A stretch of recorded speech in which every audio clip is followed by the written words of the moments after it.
ल कछुवा कछुवा कछुवा हेर्न सक्नुहुनेछ। आहा लाइभ कछुवा कति राम्रो। अब काले मुख पनि हेर्नुपर्छ। ल ओहो उठाइराख त बाबु उठाइराख त। ओहो पानीमा खेले जस्तो खेलिरहेछ लाइभ कछुवा। ल यतापट्टि हिँड्दैन ल छोड्दे।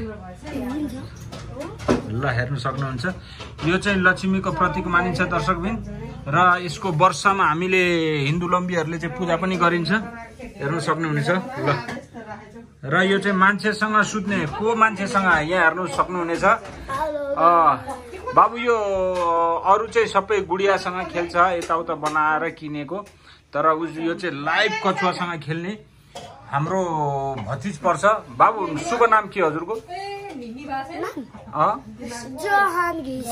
जोन घिसिङ। कहाँबाट ल्याउनु भयो? सर्लाईबाट हो। हजुर घर पनि सर्लाही हो? वाउ कति क्युट बच्चा हेर्नुहोस् त। यही बच्चा जस्तै क्युट कछुवा। आहा यता तपाईँको हातमा राख्नु त।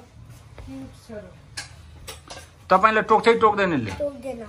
ल ल हेर्नुहोस् त हामीले दर्शक पनि हामीले यस्तो सुनेको छौँ देखेका छौँ सबैजनाले यसको उसमा राख्दाखेरि टोक दिन्छ तर यो बच्चालाई केही टोक्दैन। मुखमा हात राख त बाबु। ल केही गर्दैन उसलाई केही गर्दैन। अनि यसको घाँटी लामो अघि देखाएको थियो नि कसरी बनाउँछ? यता यता यता यता यतापट्टि चाहियो हो। आम्मामा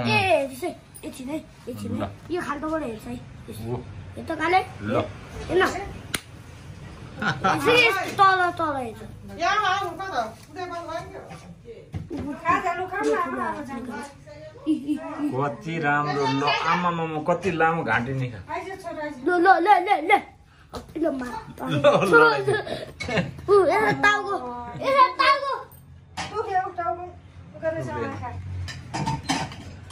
हेर्नु सक्नुहुन्छ दर्शकबिन कति राम्रो लाग्यो। मलाई त एकदम राम्रो लाग्यो।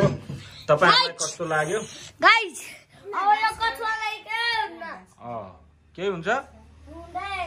यो चाहिँ अब खेल्ने चाहिँ मालिक यहाँ हुनुहुन्छ जोहन घिसिङ सर्लाईबाट। धेरै राम्रो।